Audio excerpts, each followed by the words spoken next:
también tenía que llegar. Y entonces estaba el abogado del banco en medio. Y dice, bueno, entonces vamos a hacer una cosa. Vamos a firmar esto. Y ya cuando hayamos firmado esto, le dice al dueño de la casa, usted le va a firmar al señor como que le está vendiendo, para que nosotros podamos inscribir la hipoteca y llevarla al registro. Era un relajo, yo se lo estoy haciendo más sencillo. Y entonces, pero como estaba el banco, al vendedor, al que estaba vendiendo, le dio mucha confianza y dijo, bueno, entonces así se hace. Y lo hizo. Y entonces luego el abogado, ya que se había ido el vendedor, el dueño me explica a mí y me dice, mire, esto que acabamos de hacer hoy es tan peligroso, porque si yo en realidad no fuera una persona conocida por el banco, en este momento les arrebaté la propiedad. ¿Por qué? Porque él mismo firmó. Y yo de veras veía, ¿verdad?, por todos lados y decía, tienes razón, ¿verdad? Tan fácil que es perder algo. Pero hay otras formas de perder una propiedad y que a veces uno no se percata. Por ejemplo, yo no sé cómo es esto del notariado en este país, lo desconozco bastante. Pero en mi país sé de algunas personas, no todos los abogados lo hacen porque no todos se dedican a este tipo de cuestiones fraudulentas, pero sé de algunos casos en donde los abogados guardan hojas de protocolo con las que inscriben las propiedades y hacen otro tipo de relación, no sé cómo se le llamará, ¿verdad?, pero de transacciones. Guardan algunas en el pasado, aunque son contabilizadas, para que quede, a ver, ¿cómo decirle? Digámosle hojas. La hoja número 1 la hicieron con fecha 30 de diciembre de 2005. Y la fecha y la hoja número 3 la hicieron con fecha 30 de diciembre de 2008. La hoja que dejaron en blanco ellos, que está pendiente de ser llenada, en realidad, aunque estemos en el 2022, ellos podrían llenarla, claro, utilizando algunos extravíos ahí que ya se conocen, con fechas entre 2005 y, ¿qué le dije?, y 2008. Entonces, a veces se inscriben propiedades a nombre de una persona sin que el dueño actual haya dado su visto bueno.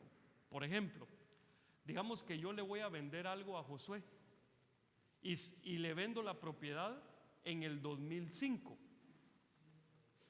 pero yo me muero. Resulta que viene alguien y hace una de estas hojas como si fuera yo, con mi firma, en el 2004. Y entonces resulta que ahora hay dos dueños de la propiedad. ¿Y cómo averiguar? Lo único que tienen para averiguar es quién es el más antiguo en inscribir. Entonces es un relajo. La cuestión es que la primogenitura es algo que se puede perder. Y yo para eso quiero que me acompañe a leer ese texto. Mire, Génesis capítulo 27, versículos del 35 al 36. Y él respondió: tu hermano vino con engaño y se ha llevado tu bendición. Y Esaú dijo: con razón se llama Jacob, pues me ha suplantado estas 2 veces. Me quitó mi primogenitura y he aquí, ahora me ha quitado mi bendición. Y añadió: ¿no has reservado una bendición para mí? La primogenitura era muy importante en aquel tiempo y en este todavía, solo que ahora ya no, digamos, no en la misma dimensión como se hace en la actualidad. Pero hace unos días estuvimos hablando de Jacob, que su nombre significa suplantador o engañador. Hoy quiero hablarle del otro lado de la moneda. Quiero hablarle, en este caso hablamos del que tenía en posesión algo que era propiedad de alguien más. Ahora quiero hablarle de aquel a quien le fue quitada esa propiedad. El problema de Esaú es que él no pudo recuperar lo que perdió. Ayer hablábamos en uno de los servicios que hay derechos que con el tiempo quedan sin valor si yo no los reclamo. Entonces, mire pues, acá dice claramente Esaú, si usted nota, se lo voy a subrayar: me quitó, ¿sí? Entonces, él está haciendo un reclamo y él está diciendo, Padre, le está hablando a Isaac y le está diciendo, Padre, reivindícame porque él tiene algo que es mío. Sin embargo, fíjese que al irnos a otro texto que es como paralelo a este, mire lo que dice Génesis capítulo 25 versículos del 32 al 34. Y Esaú, el ofendido, ¿verdad?, dijo: he aquí estoy a punto de morir. ¿De qué me sirve pues la primogenitura? Y Jacob dijo: júramelo primero. Y él se lo juró y vendió su primogenitura a Jacob. Entonces Jacob dio a Esaú pan y guisado de lentejas y él comió y bebió. Se levantó y se fue. Así menospreció Esaú la primogenitura. Entonces, por favor, note ahora esta palabra. Déjeme ver. ¿Se acuerda del texto anterior? ¿Qué dijo Esaú que Jacob le había hecho? Que le había quitado, que le había robado. ¿Y qué es lo que pasó? Él la vendió. Claro, Jacob fue un usurpador porque tuvo que, a pesar que ya tenía la primogenitura en la mano, porque se la habían vendido, él tuvo que engañar a su papá, a Isaac, y hacerse pasar por Esaú para que le dieran todo lo que correspondía a la primogenitura. Entonces, hermano, la reivindicación abarca muchos aspectos. A veces tenemos que comprender que hay cosas que perdemos porque nos las quitaron, porque las dejamos tiradas, pero hay cosas que terminamos nosotros menospreciando. Y como las menospreciamos, las perdemos. Alguien sí las aprecia. Mire, perdone el ejemplo que le voy a poner. Solo es un ejemplito para que usted pueda ver lo que le acabo de decir. ¿Usted ha visto gente buscando cosas en la basura? En la actualidad hay mucha gente, hasta gente que uno diría: ¿y él por qué está ahí? Y sabe usted que hay gente que vive de la basura. Y en Estados Unidos, que es un país altamente consumista, hay gente que vive bien de la basura, porque la gente tira cosas que tienen valor para otros. Yo conozco a una persona que él tiene su garage lleno de máquinas, de equipo de podar, de equipo para motosierras y todo, que ha levantado de lo que otros tiran. ¿Por qué? Ya no les enciende una lucecita, la tiran. Entonces viene alguien y dice: y solo por la luz la tiró, pero si sirve, ¿verdad? La hace funcionar y se la lleva a su casa. Y en una de esas le cambia la lucecita y dice: sí servía. Y la lucecita costaba 5 pesos. Entonces, a veces tiramos cosas porque desde nuestro punto de vista ya no tienen un valor. Pero hay gente que sí le encuentra un valor a las cosas. Entonces, hermano, mire pues, yo quiero, con la ayuda del Señor, enseñarle un poquito acerca de qué es la primogenitura y por qué era tanto el conflicto. ¿Por qué estaba ansioso Jacob por tener la primogenitura de Esaú? Cuando vamos al texto, a la palabra de primogenitura, según la Biblia, dice que esa viene de una palabra hebrea que es Becorá, que también viene de una palabra que es Bacar. Y entre otras cosas, lo más relevante acá es que significa el que revienta o abre la matriz. Es decir, primogénito es aquel que nace primero. Pues está fácil, ¿verdad?, de entender. Primo de primero, no de que es el hijo de su hermano, ¿verdad? ¿Cómo es el hijo de su tío? Sino primo de primero. Y génito, prácticamente el que nació primero. Entonces, definitivamente hay un secreto en la primogenitura que nosotros debemos entender. ¿Por qué Jacob la quería tanto? Porque si fuera un solo nombre, hermano, ¿de qué sirve? Sin embargo, Esaú sufrió mucho por eso. Es más, Jacob tuvo que pagar en otro lado lo que le hizo Esaú, porque Labán se las cobró. ¿Sabe usted en cuánto le salió la primogenitura a Jacob? En 20 años. 20 años de trabajo forzado con Labán le costó a Jacob superar la traición que le hizo, no solo a su hermano, a su papá también. Entonces, fíjese que, mire este texto tan lindo, cómo nos explica la primogenitura. Deuteronomio capítulo 21, los versículos del 15 al 17. Si un hombre tiene dos mujeres, usted sabe que en ese tiempo se podía hacer eso, ¿verdad? Una amada y otra aborrecida. Y tanto la amada como la aborrecida le han dado hijos.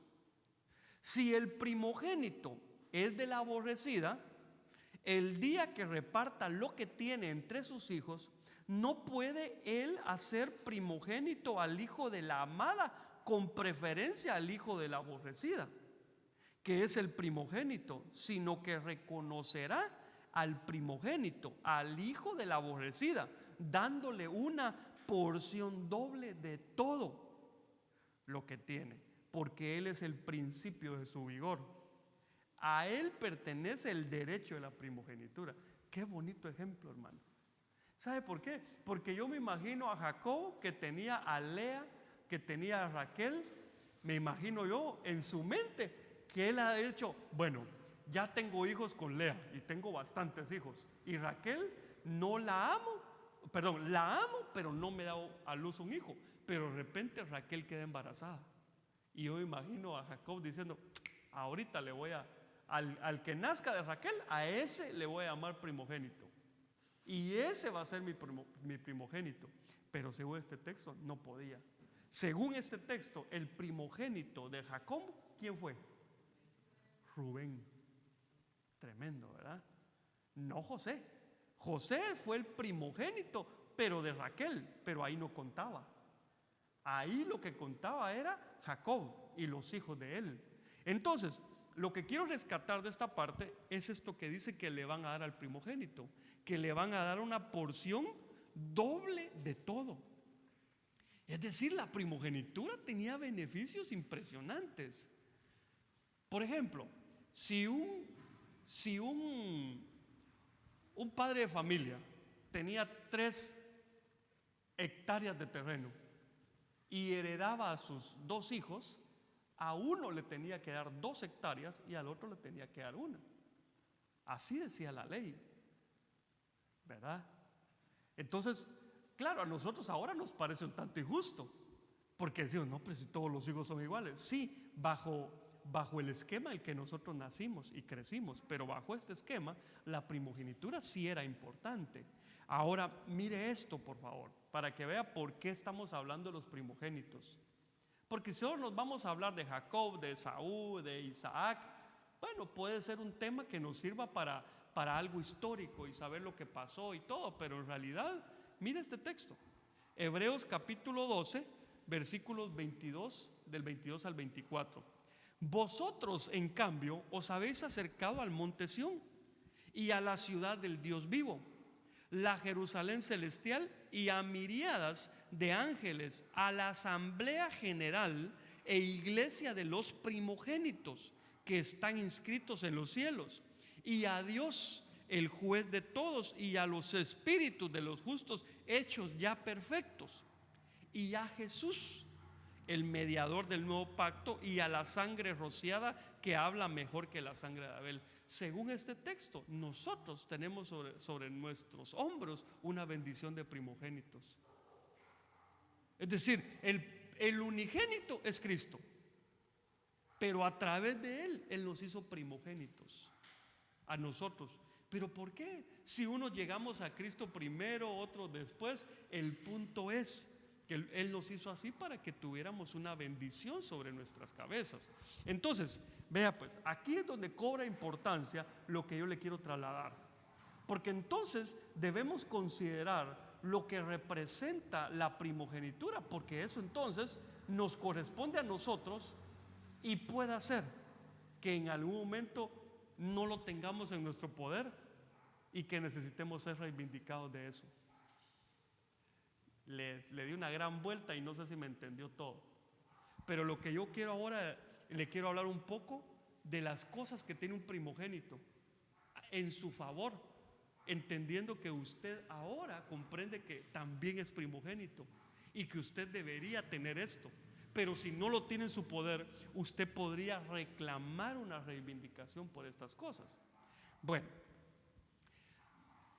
fíjese que cuando Jacob se presenta delante de Isaac, fingiendo que era Esaú, llama la atención que Isaac le pregunta: ¿quién eres? Y él no le dice: soy Jacob disfrazado de Esaú. No, él le dice: soy Esaú. ¿Por qué? Porque en el nombre hay identidad. En el nombre estaba encriptada, estaba oculta la identidad de ese primogénito que se llamaba Esaú. Entonces era la llave para acceder a la primogenitura, la bendición que había como primogénito. Entonces, fíjense que en la Biblia aparecen un sinnúmero de personas que son primogénitos y que todos tienen un nombre. No todos, pero en la Biblia, bueno, todos, pero en la Biblia solo algunos aparecen con nombre. Quiere decir que así como Jacob utilizó el nombre Esaú y lo que contenía ese nombre para reclamar una primogenitura que no le correspondía y una bendición, nosotros podríamos ver en el nombre de los primogénitos la esencia de lo que significa ser un primogénito. ¿Sabe por qué? Porque regularmente el nombre va asociado a la experiencia de la mamá, que la mamá tuvo con ese hijo. Por ejemplo, está Raquel. Cuando tiene a su hijo, a su segundo hijo, ella le pone por nombre Benoni, porque ella estaba sufriendo mucho y se iba a morir. Entonces le pone un nombre que tenía un significado malo. Y entonces viene Jacob y le cambia el nombre y le dice: no, no se va a llamar Benoni, se va a llamar Benjamín. Quiere decir que los nombres que aparecen en la Biblia por algo aparecen.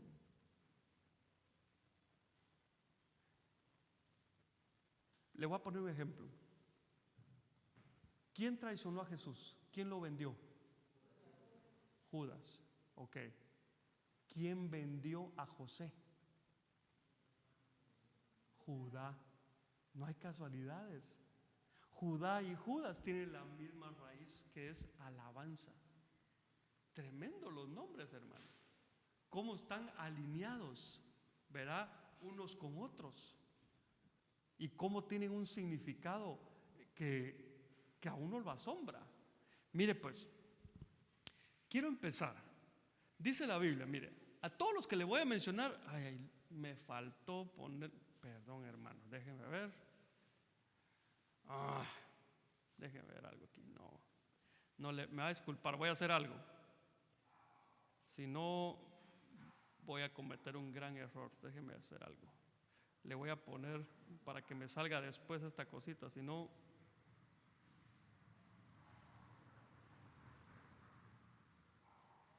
Déjeme 2 minutos, por favor, disculpe. Tal vez menos. Solo estoy arreglando la presentación.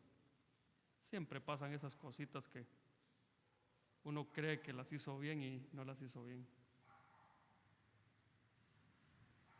Ahorita ya le di todo el tema, pero es mejor doble, 2 por 1, ¿verdad? Ahí sí que la unción del primogénito de una vez. Ya voy terminando.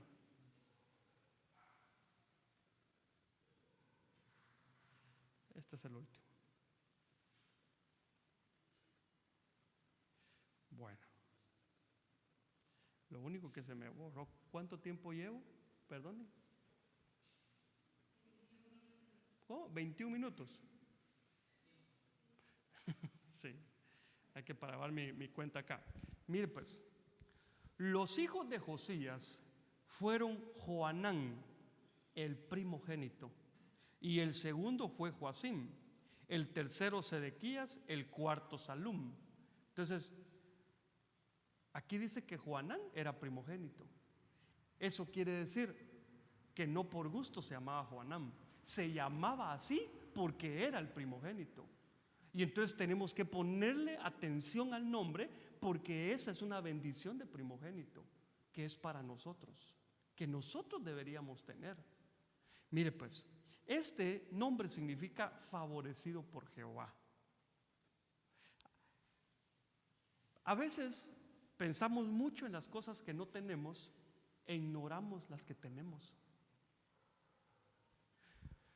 Una mamá que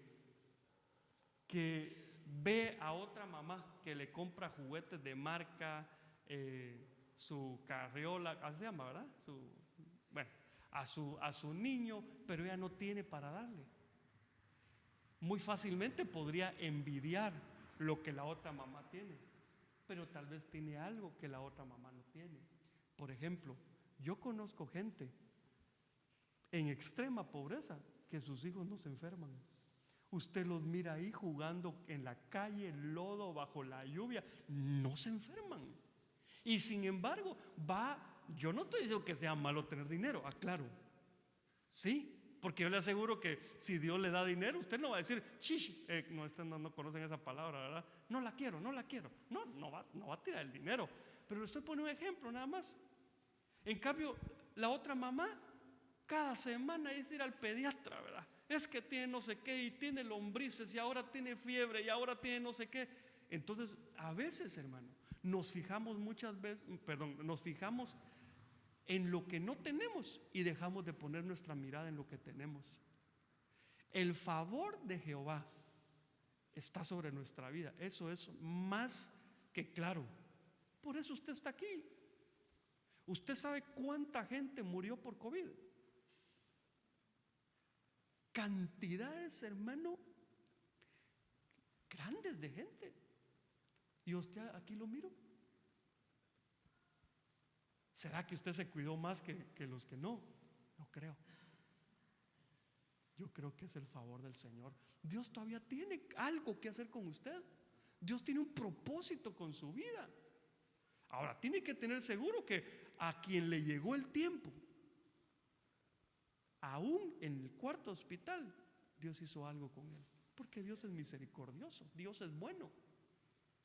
Yo veía, hermano, en los videos, incluso nosotros en algún momento lo íbamos a hacer, pero empezó a llover, ya no lo pudimos hacer. Pero yo veía, por ejemplo, en los hospitales de diferentes lugares, gente afuera con megáfonos predicándole a las habitaciones donde estaba la gente que tenía COVID.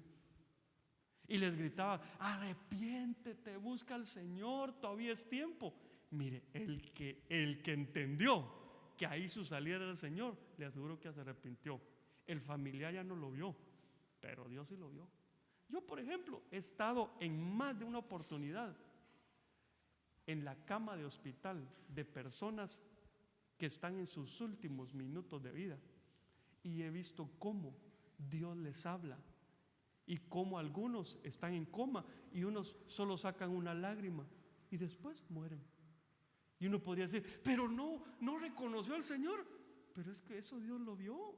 Él no podía moverse, lo único que hizo fue externarlo con una lágrima. Pero ahí pasó algo, ahí hubo un milagro de parte de Dios. Me tocó, hermano, ir al hospital a ver a un amigo, compañero de la universidad. Y cuando yo llego, él estaba muy mal. Él tenía un tumor en su cabeza. Y bueno, era una condición muy fuerte, muy difícil, hermano. Y estaba inmóvil, él estaba en estado de coma. Y cuando yo llego, me dice la mamá, por favor, háblenle, él escucha. Estamos seguros, no sabemos cómo, pero él escucha. Entonces háblenle. Y entonces yo sentí hablarle, pero no como todos lo hacían, aquí a la orilla de la cama para que todos oyeran. Y me le acerqué a la mamá y le digo, ¿usted conoce al Señor? Sí, me dice, yo soy cristiano. Y Minor, que era mi amigo, ¿verdad? Me dice, no, me dijo, nunca quiso. Entonces le digo, ¿me permite hablarle al oído? Sí, me dijo, por favor. Entonces me le acerco al oído y le hablo del Señor. Yo sé que los demás que estaban ahí han de haber dicho: este tan salido que es, tan no sé qué. No me importa, porque yo sé dónde está Él ahora. Le hablé a su oído. Y cuando le dije: mira, lo que tienes que hacer es entregarle tu vida al Señor. Eso es lo único que tienes que hacer en este momento. Pero como no me puedes hablar, yo quiero que me des una señal que lo vas a hacer, que lo estás haciendo. ¿Y sabe qué? Tiró una patada y tiró lo que tenías en el pie. Y la mamá dice: se movió. Tanto que ella pensó que ya estaba regresando. Y no. Ese día nos despedimos y a la hora me llamaron que había fallecido. Entonces, así como me envió a mí en esa ocasión, así Dios envía gente. No crea que como usted vio a alguien entrar por la puerta del hospital. No, Dios se encargó. Si Dios es fiel, Dios nos ama. Entonces el favor de Dios está sobre nosotros. En una ocasión yo iba para la universidad y ahí me tocaba bajarme en cierta parada de los buses, porque yo trabajaba en un lugar, me iba en bus, me bajaba acá, después caminaba, me subía a un, ¿cómo le llaman ustedes? Esos puentes que van así arriba. Bueno, ahí, en esos. Tenía que subir caminando y arriba tomaba el otro bus, pero era de este lado del puente, no de aquel. Y entonces pasó el bus aquí y era de aquellos buses que uno tocaba el timbre. No sé si usted se subió a alguno de esos alguna vez, que uno apachaba un timbre y sonaba. Entonces al piloto, el piloto abría la puerta de atrás y yo toqué el timbre, sonó y el piloto no me paró ahí. Y me enojé, hermano. Y siguió el bus y me paró hasta en la otra, pero la otra parada era 3 cuadras después. Y yo trabajaba en la mañana, salía a la 1 de la tarde, entraba a las 2, pero el bus se hacía 45 minutos de ese segundo. O sea, yo iba siempre así, comía en el bus. Y entonces me enojé porque dije: ya no voy a llegar a tiempo. Y si yo llegaba tarde, yo llegaba regularmente a laboratorios. O sea que yo no llegaba 5 minutos después, ya no podía entrar. Y resulta que bajé del otro lado, pero yo enojado.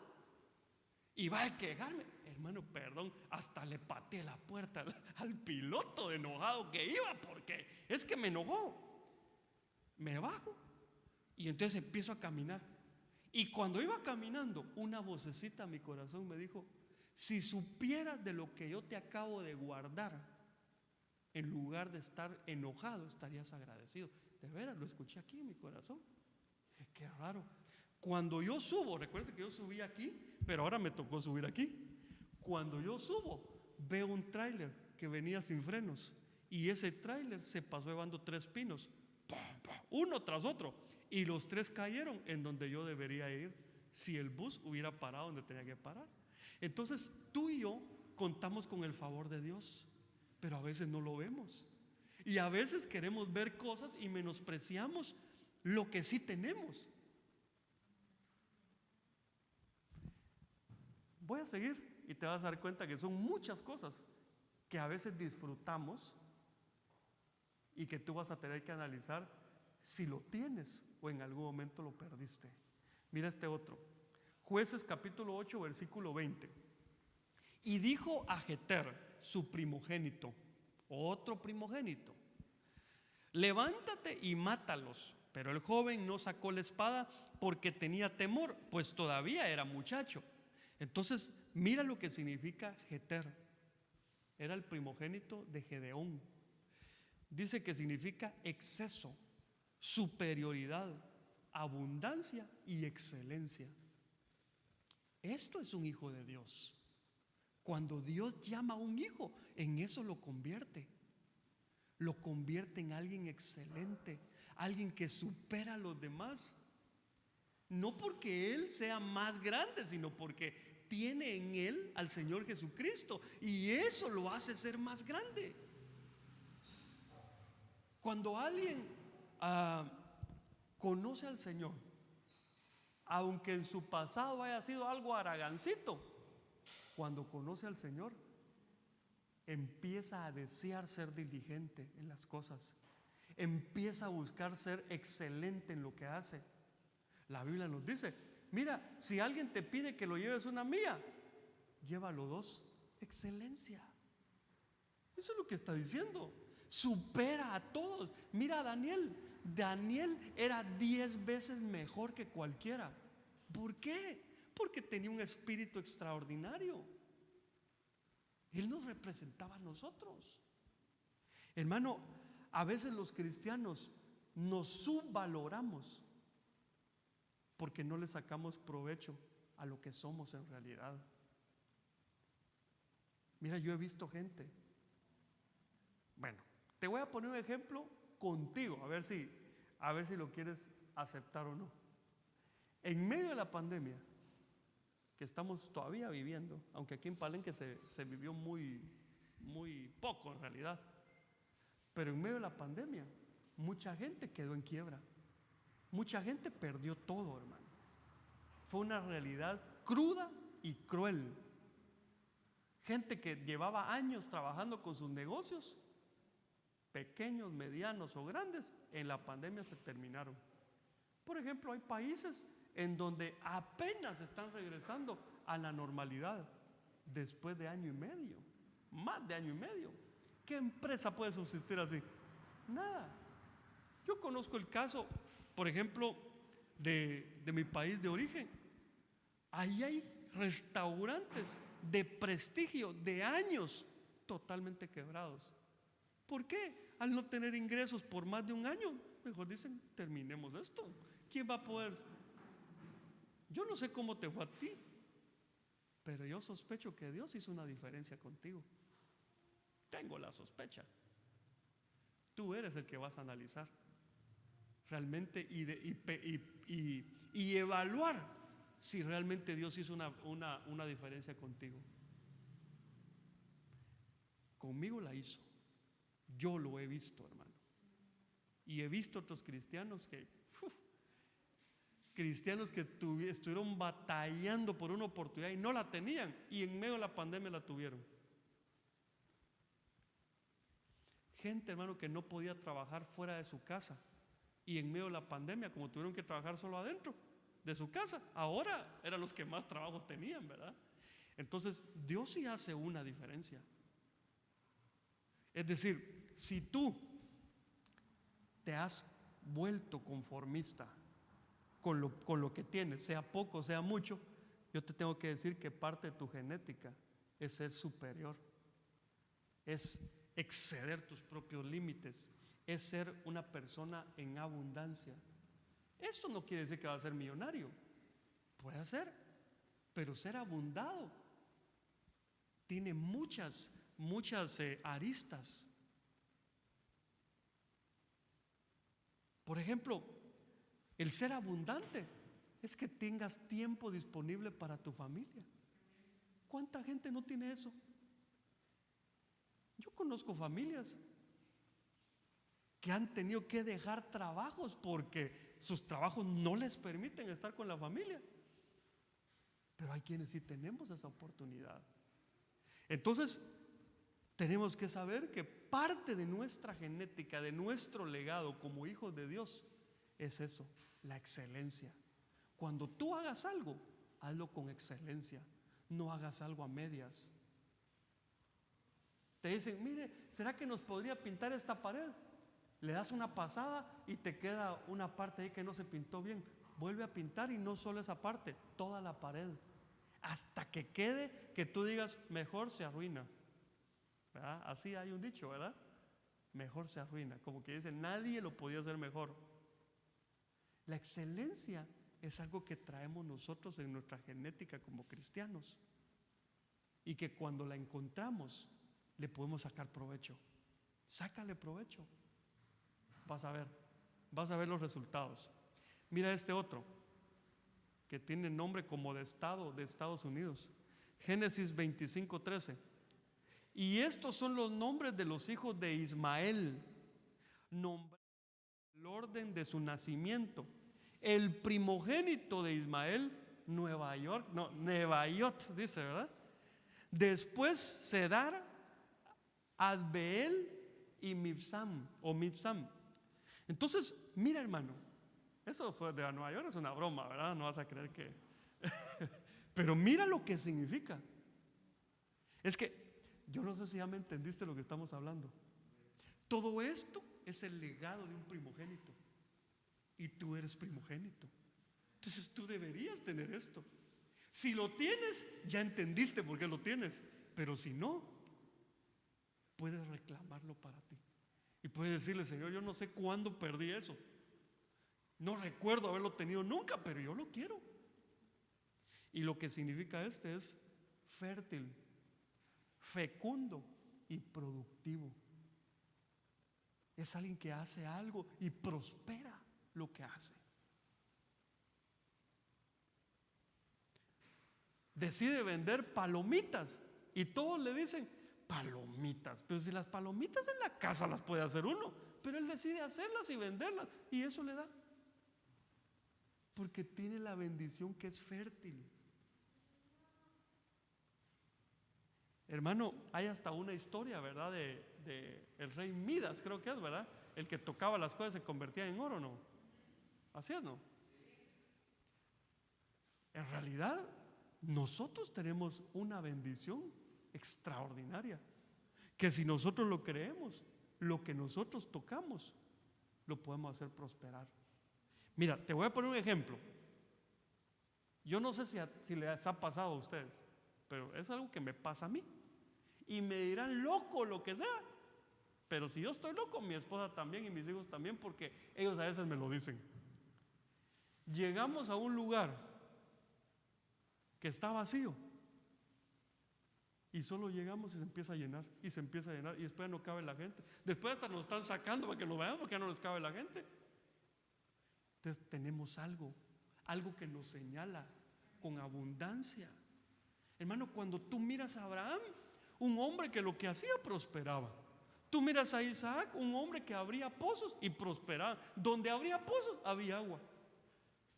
Impresionante. Ahí en Egipto se ponen a pelear con él porque encontró un pozo de agua. Imagínate, en esos lugares encontrar agua era como encontrar oro.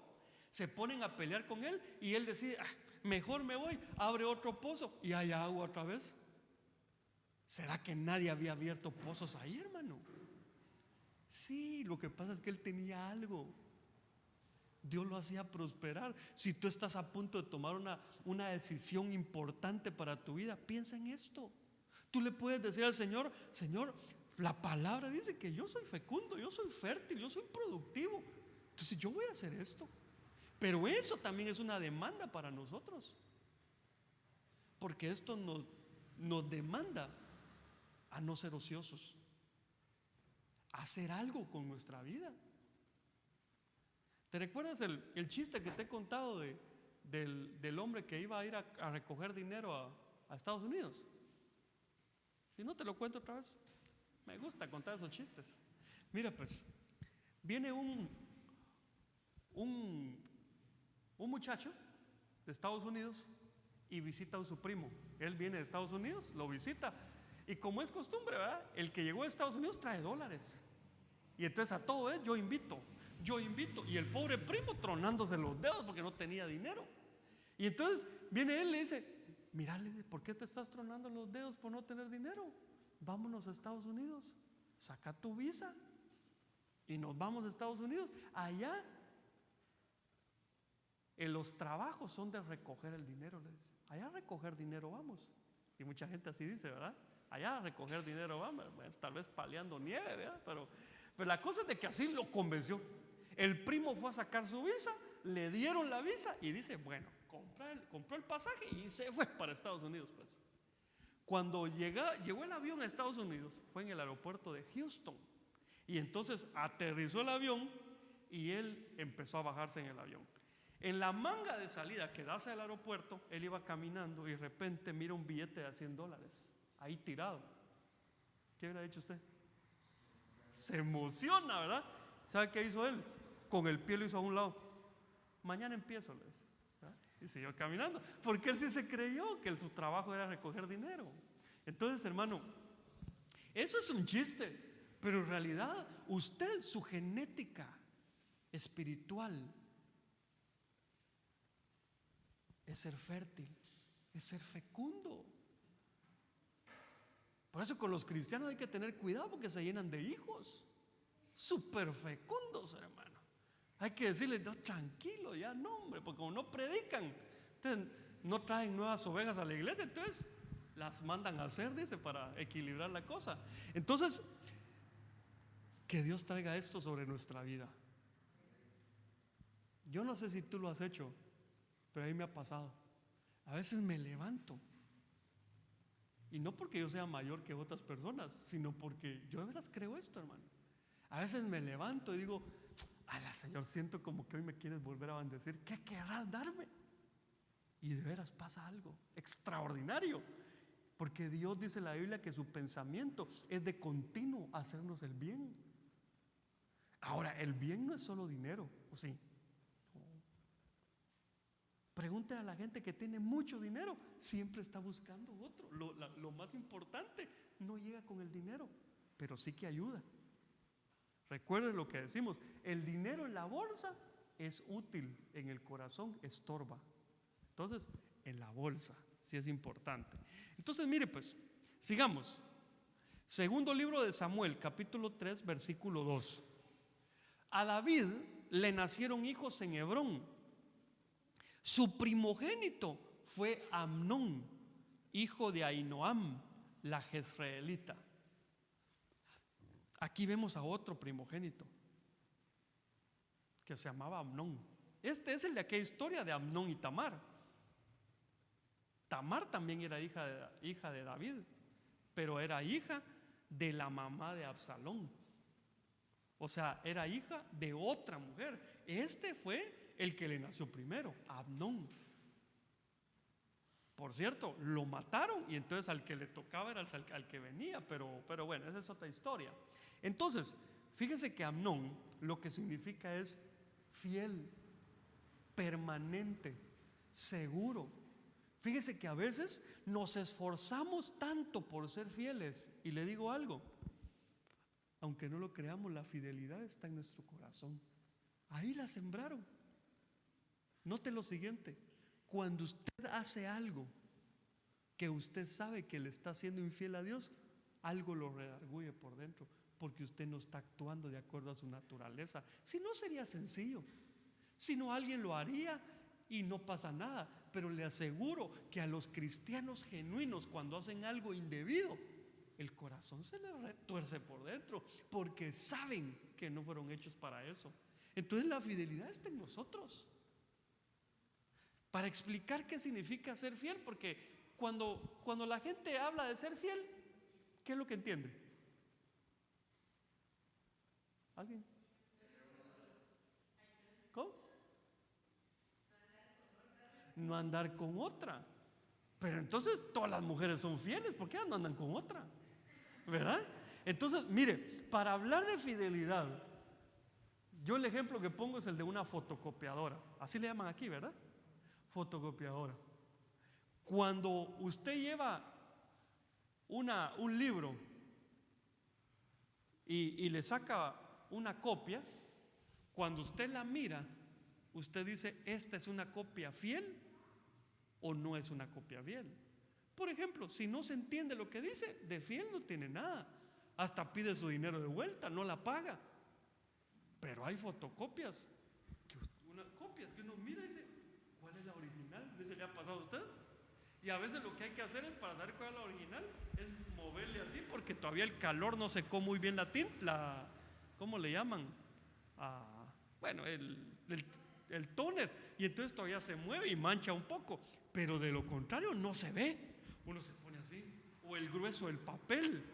Pero eso es, cuando hablamos de copias, cuando algo es igual a lo primero, entonces es fiel. Entonces, cuando se habla de fiel, es que somos iguales a Él. Hacemos lo que Él hace. Nos gusta lo que a Él le gusta. Detestamos lo que a Él le detesta. Pero eso viene metido en nosotros. Fíjese que nosotros no deberíamos de esforzarnos por serlo, sino que en realidad eso se activa en nosotros en algún momento. Lo que tenemos que entender es que somos hijos. No, esta no es una invitación para que no sea fiel. No, le estoy diciendo que cuando usted ama al Señor, eso en automático lo tiene. Por ejemplo, un esposo cristiano con su esposa cristiana, él le es fiel a ella, en primer lugar, porque ama a Dios, respeta a Dios, le teme a Dios, y después porque la ama. Esa es la garantía más grande que tenemos los esposos y esposas, hermano. Que nuestra pareja, como ama a Dios, Él es el primer filtro. ¿Cuántos aman a Dios aquí? Ahí está. Es que esa es una bendición, hermano. Creer que hay un Dios y que es nuestro papá y que nos está constantemente viendo. Pero otra cosa que significa es permanente. Es alguien que puede permanecer. No es un cristiano cometa, ¿verdad? Que llega, se va. No, permanece. Permanece. El primer reto que tienen los cristianos es agarrar constancia en la iglesia.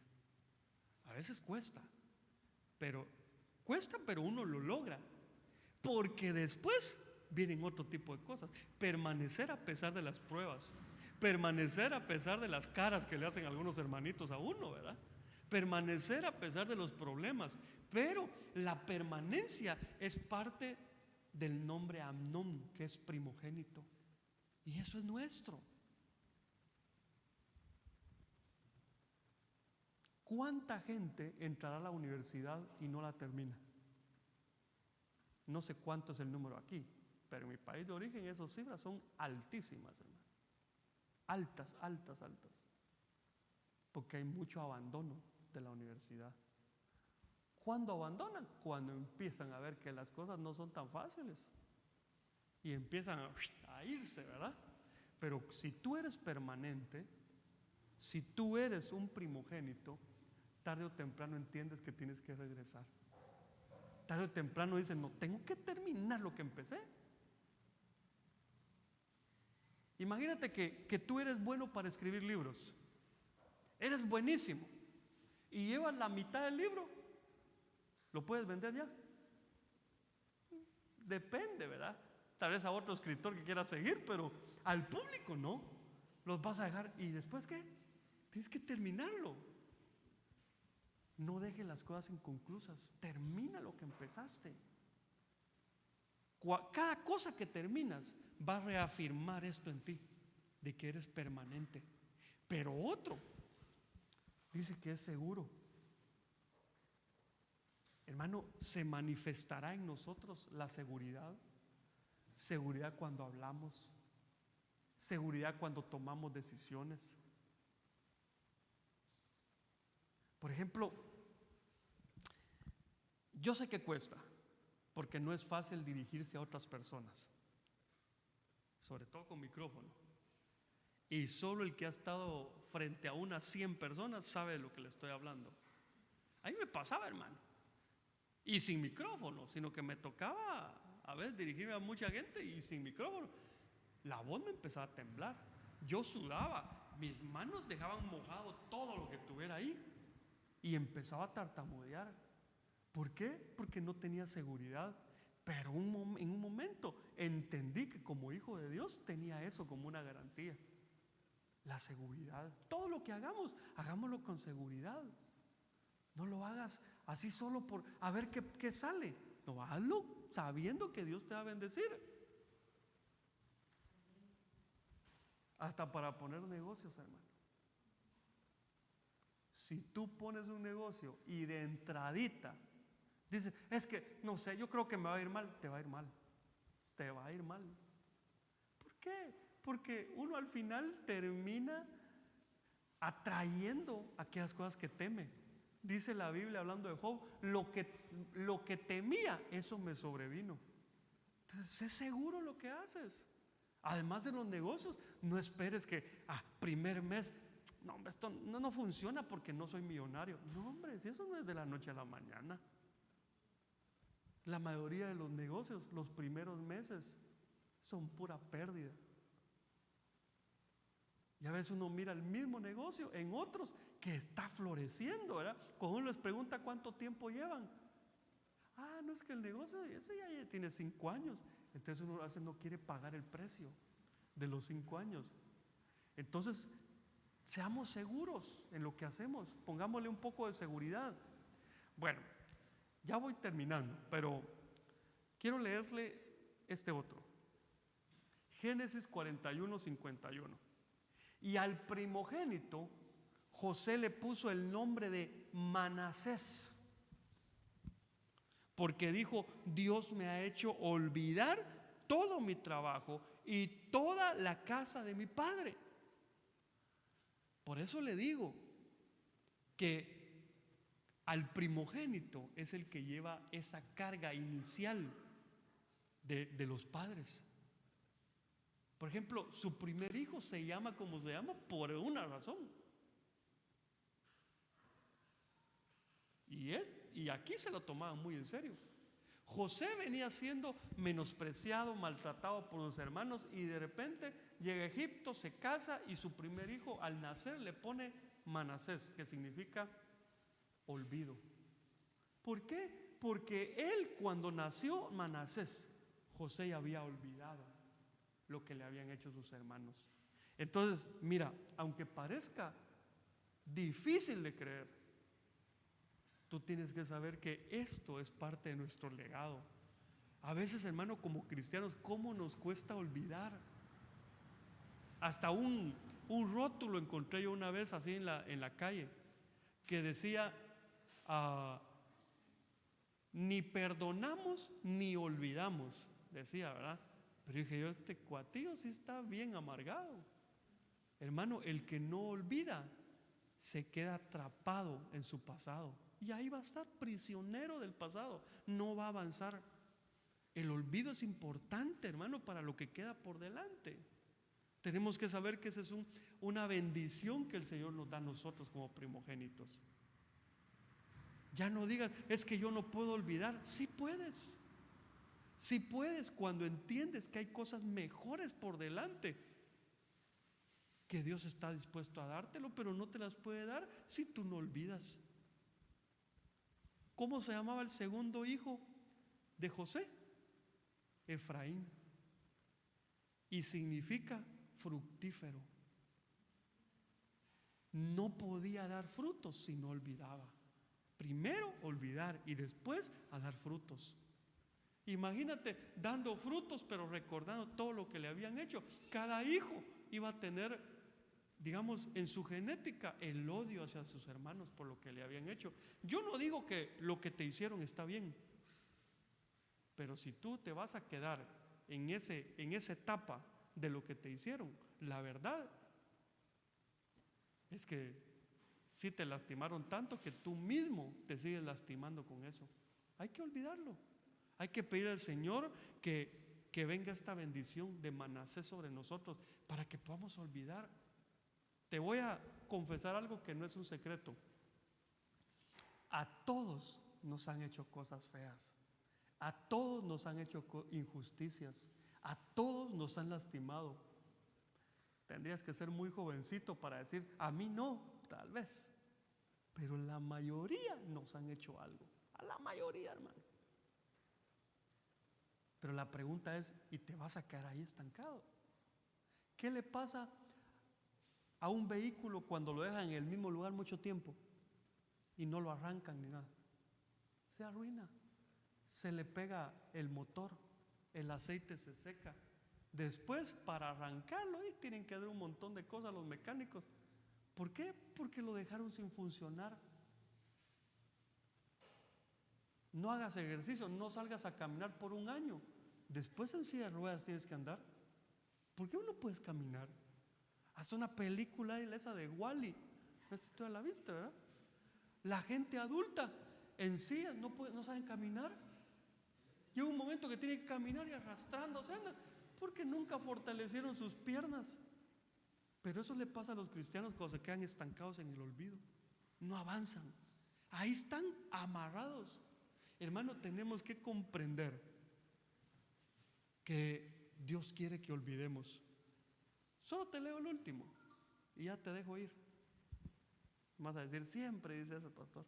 Pero sí, no, mejor ahí dejémosla. Te voy a dejar una tarea. Investiga qué significa Nadab. Estos son los nombres de los hijos de Aarón: Nadab, el primogénito; Abiú, Eleazar e Itamar. Entonces hay una bendición en Nadab. Te la voy a decir de una vez. Significa liberal. No libertino, liberal. Yo no sé cuántos, hermanos. Yo me di una sorpresa hoy, pero yo tenía un concepto de liberal, pero hoy que lo voy a buscar, dije yo, sí difería un poco. Un poco. Mira, pues, te lo voy a poner. Liberal, que es tolerante y respeta las opiniones y costumbres de los demás. ¿Y tú eres tolerante? ¿O quieres que los demás hagan lo que tú quieres siempre? Híjole, porque si es así, tienes que pedirle al Señor que la bendición de Nadab venga sobre tu vida, que seas más tolerante. Hermano, bien dicen por ahí, cada cabeza es un mundo, todos pensamos de manera diferente. No puedes meter a todos en una caja y decir, no, aquí todos se quedan quietos, más de algunos se te va a salir. Pero otra cosa que significa es que ayuda o da lo que tiene sin esperar nada a cambio. De aquí viene la palabra liberalidad. Es alguien, hermano, que se despoja. Cuando puede ayudar, ayuda. No anda pensando, ay, otra vez ayudar. No, ayuda. Se da a él. ¿Cuántas bendiciones, hermano, habrán encapsuladas por ahí y que no sabemos que son nuestras? Hemos hablado ya de algunas, hermano. Por ejemplo, ayer estuvimos hablando de la esperanza. Cuán importante es la esperanza. Y algunos ya la perdieron. Es importante. Pero así como es importante recuperar la esperanza, es importante recuperar la primogenitura si la perdiste. Es decir, recuperar el significado de cada uno de estos nombres. Eso te corresponde a ti, porque eres primogénito según la Biblia. Mi tarea es enseñártelo. Tu tarea es analizar si lo tienes o te hace falta.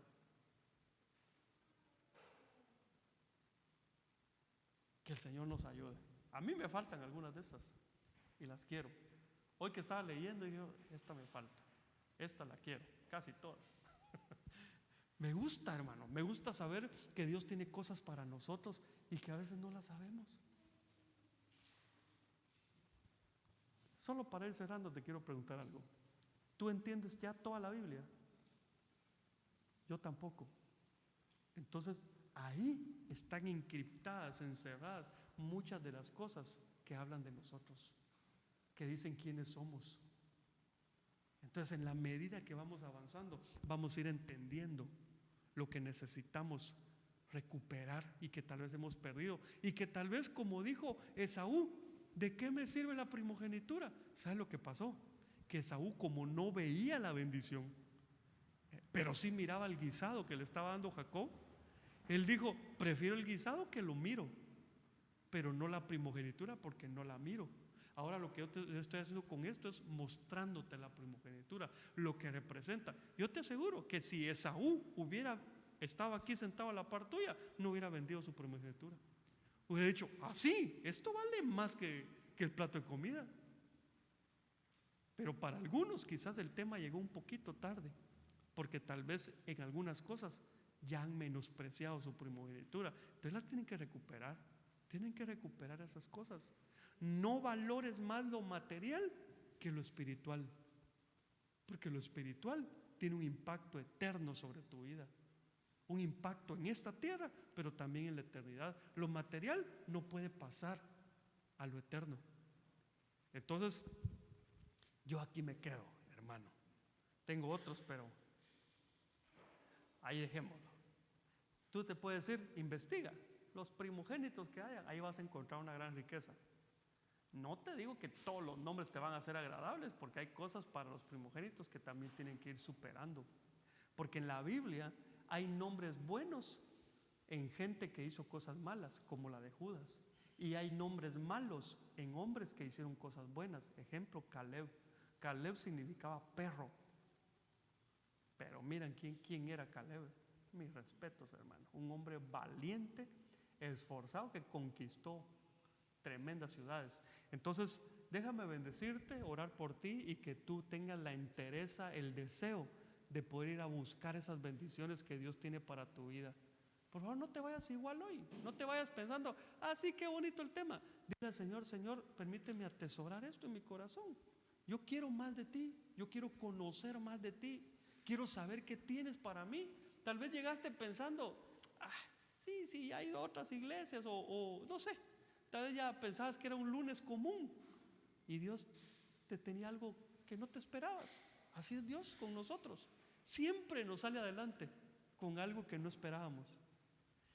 Padre, en el nombre de Jesús, muchas gracias, Señor, por esta palabra. Muchas gracias por la administración de la misma. Permite, por favor, que nuestros ojos se abran para que podamos ver tu bendición, para que podamos palpar por un momento todo lo que tienes para nosotros.